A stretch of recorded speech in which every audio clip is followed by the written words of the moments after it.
ঈদ উল ফিতর উপলক্ষে ডিএমপির গোয়েন্দা বিভাগের নেয়া কার্যক্রম তুলে ধরেন অতিরিক্ত পুলিশ কমিশনার রেজাউল করিম মল্লিক। সংবাদ সম্মেলনে তিনি জানান, নিরাপত্তা নিশ্চিতে রাজধানীতে 667টি টহল টিম, 71টি চেকপোস্ট বসানো হয়েছে। পাশাপাশি নিজস্ব নিরাপত্তা ব্যবস্থা নেওয়ার পরামর্শ দেন তিনি। মেট্রোপলিটন পুলিশের 50টি থানা এলাকায় প্রতিদিন জননিরাপত্তা বিধানে 2 পালায় ডিএমপির 667টি টহল টিম দায়িত্ব পালন করে আসছে। এছাড়া মহানগর এলাকায় নিরাপত্তা বৃদ্ধির লক্ষ্যে বিভিন্ন গুরুত্বপূর্ণ ও কৌশলগত স্থানে ডিএমপি কর্তৃক 71টি পুলিশি চেকপোস্ট বসানো হয়েছে। ঢাকা রাজধানীর অপরাধ নিয়ন্ত্রণে ঢাকাবাসীকে সতর্ক থাকার আহ্বান জানিয়েছে র্যাব।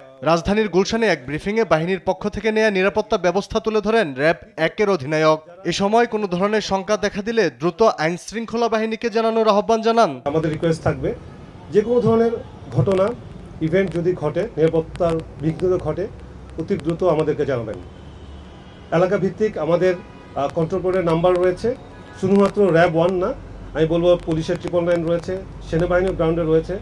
আপনারা যদি দ্রুত আমাদেরকে ইনফর্ম করেন, তাহলে আমরা যে কোনো ধরনের অপরাধ সংঘটিত হওয়ার আগেই প্রতিরোধ করতে সক্ষম হব।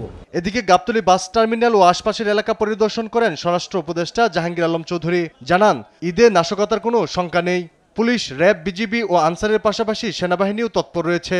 সবাই ছুটি ভোগ করতেছে, কিন্তু আমার পুলিশ কিন্তু সশস্ত্র বাহিনী, পুলিশ, বিজিবি, আনসার এরা কিন্তু কেউ ছুটিতে যাচ্ছে না। এরা কিন্তু এই নিশ্চিতভাবে যেন এই মানে আইন শৃঙ্খলা যেন ভালো থাকে, এই জন্য তারা কাজ করে দেন। এই জন্য আপনারা কিন্তু তাকেও একটু ধন্যবাদ দেওয়া দরকার। এরা কিন্তু কেউ ছুটিতে যাচ্ছে না। আপনারা যেন ভালোভাবে যেতে পারেন, আপনার বাসা বাড়ি যেন সুরক্ষিত থাকে, এই জন্য সব ধরনের ব্যবস্থা নেওয়া। মানুষের জানমালের নিরাপত্তায় চেকপোস্ট বসানোর পাশাপাশি চলছে টহল। নিয়োগ দেওয়া হয়েছে অক্সিলারি ফোর্স। নিরাপত্তা নিশ্চিতে সব বাহিনীর ছুটি বাতিল করার কথাও জানান স্বরাষ্ট্র উপদেষ্টা। আলী আক্কাস আকাশ, দেশ টিভি, ঢাকা।